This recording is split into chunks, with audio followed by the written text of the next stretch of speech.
Israel ও হামাসের মধ্যে যুদ্ধবিরতি চুক্তির আওতায় বন্দি বিনিময় শুরু হয়েছে। আজ ৭ ইসরায়েলি বন্দীকে রেড ক্রসের কাছে তুলে দেওয়ার মধ্য দিয়ে এই প্রক্রিয়া শুরু হয়। চুক্তি অনুযায়ী গাজায় আটক ২০ ইসরায়েলি নাগরিকের বিনিময়ে প্রায় ২,০০০ ফিলিস্তিনি বন্দীকে মুক্তি দেবে ইসরায়েল। সংবাদ মাধ্যম আল জাজিরা জানায় ২০২৩ সালের নভেম্বর এবং ২০২৫ সালের ফেব্রুয়ারিতে যেভাবে জিম্মিদের মুক্তি দেওয়া হয়েছে, এবারও ঠিক একই পন্থা অবলম্বন করা হচ্ছে। মুক্তির পর ইসরায়েলি সেনারা তাদের নিয়ে যাবে দক্ষিণ ইসরায়েলে। সেখানে তাদের প্রাথমিক পরিচয় এবং স্বাস্থ্য পরীক্ষা করা হবে। এরপর এই জিম্মিদের হেলিকপ্টারে নেওয়া হবে হাসপাতালে। সেখানে এই জিম্মিরা তাদের পরিবারের সদস্যদের সঙ্গে দেখা করবেন। এর আগে গাজায় আটক সব জিম্মি ইসরায়েলে পৌঁছানোর নিশ্চয়তা পাওয়ার পরই ফিলিস্তিনি বন্দীদের মুক্তি দেওয়া হবে বলে জানায় ইসরায়েলের প্রধানমন্ত্রীর দপ্তর।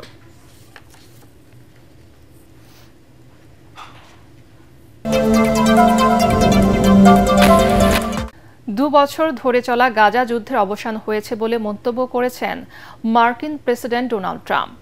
পাশাপাশি মধ্যপ্রাচ্য স্বাভাবিক হয়ে উঠবে বলেও জানান তিনি। স্থানীয় সময় রোববার রাতে ইসরায়েলের উদ্দেশ্যে ওয়াশিংটন ছাড়ার সময় মার্কিন প্রেসিডেন্ট এই কথা বলেন। এয়ারফোর্স ওয়ানে তিনি বলেন, যুদ্ধ শেষ হয়েছে সেটা সবাই দেখতে পারছে। ইসরায়েল ও হামাস দুপক্ষের সম্মতিতে শান্তি প্রতিষ্ঠা হয়েছে বলেও জানান তিনি। এদিকে মধ্যপ্রাচ্য সফরে আজ প্রথমে ইসরায়েলের পার্লামেন্টে ভাষণ দেবেন ট্রাম্প। এরপর মিশরের উদ্দেশ্যে রওনা দেবেন তিনি।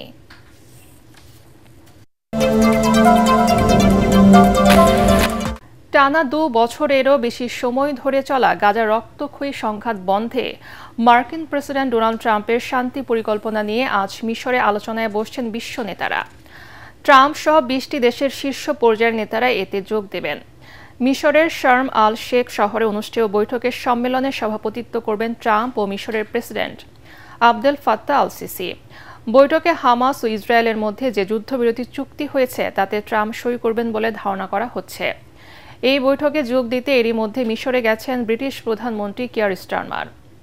যোগ দেবেন ফরাসি প্রেসিডেন্ট ইমানুয়েল ম্যাক্রো, তুরস্কের প্রেসিডেন্ট রিসেপ তাইয়েপ এরদোয়ান, ইতালির প্রধানমন্ত্রী জর্জিয়া মেলোনি, স্পেনের প্রধানমন্ত্রী পেদ্রো সানচেস ও ফিলিস্তিনের প্রেসিডেন্ট মাহমুদ আব্বাস। তবে ইসরায়েল ও হামাসের কোনো নেতা থাকছেন না এই বৈঠকে। বসুন্ধরা টিস্যু, অশুদ্ধতার বিরুদ্ধে এক বিন্দুও ছাড় নয়। মৌসুমী ঝড় প্রিসিলা ও রেমন্ডের আঘাতে মেক্সিকোতে অন্তত ৪৪ জনের মৃত্যু হয়েছে। এখনও নিখোঁজ ২৭ জন। মৃতের সংখ্যা আরও বাড়তে পারে। স্থানীয় সময় রোববার দেশটির কেন্দ্রীয় দুর্যোগ মোকাবেলা দপ্তর থেকে দেওয়া বিবৃতিতে এ তথ্য জানানো হয়েছে। ঝড়, বৃষ্টি ও ভূমিধসে ৫টি রাজ্যের মধ্যে সবচেয়ে বেশি ক্ষতিগ্রস্ত হয়েছে ভেরাক্রুজ। এখানকার বিভিন্ন এলাকা থেকে ১৮ জনের মরদেহ উদ্ধার করা হয়েছে। এছাড়া হিদালাগো রাজ্যে ১৬ জন, পুয়েবলা ও কুয়েরে তারা রাজ্য থেকে ১০ জনের মরদেহ উদ্ধার করা হয়েছে। বাংলাদেশে তরুণ কৃষি উদ্যোক্তা, নারী ও কৃষকদের সহায়তায় একটি সোশ্যাল বিজনেস তহবিল গঠনের আহ্বান জানিয়েছেন প্রধান উপদেষ্টা ডক্টর মোহাম্মদ ইউনূস।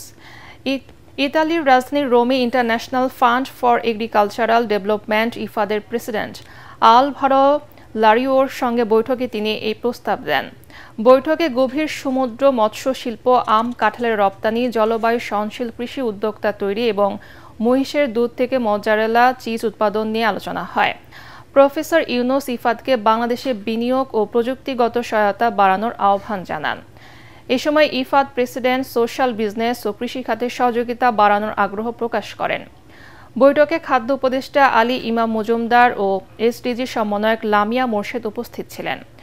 এর আগে রোববার স্থানীয় সময় ৫টায় ইতালি পৌঁছান প্রধান উপদেষ্টা ডক্টর মোহাম্মদ ইউনূস।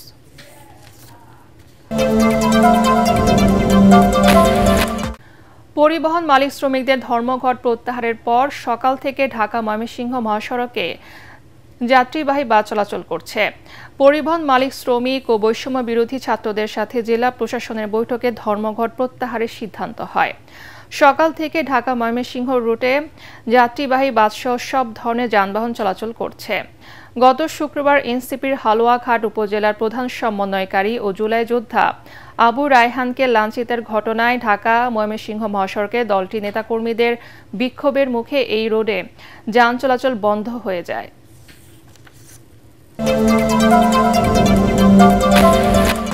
খেলার খবর। নারী ওয়ানডে বিশ্বকাপে নিজেদের চতুর্থ ম্যাচে আজ দক্ষিণ আফ্রিকার মুখোমুখি হবে বাংলাদেশ। প্রথম খেলায় পাকিস্তানকে হারে টুর্নামেন্ট শুরু করলেও দ্বিতীয় ম্যাচে তীব্র প্রতিদ্বন্দ্বিতার পর ইংল্যান্ডের কাছে হেরে যায় টাইগ্রেসরা। এরপর তৃতীয় খেলায় নিউজিল্যান্ডের কাছেও হারে নিগার সুলতানা জ্যোতির দল। দলের ভাবনার কারণ ব্যাটিংয়ের ধারাবাহিকতা না থাকা, অথচ বোলিংয়ে এই বিশ্বকাপে এখনও পর্যন্ত সেরা দলগুলোর মধ্যে দ্বিতীয় অবস্থানে মারুফা রাবেয়া খানরা। তাই প্রোটিয়াদের বিপক্ষে জিততে হলে ব্যাটিংয়ে জ্বলে ওঠা ছাড়া বিকল্প নেই বাংলাদেশের সামনে। বিশাখাপত্তনমে খেলা শুরু হবে বেলা 3:30টায়।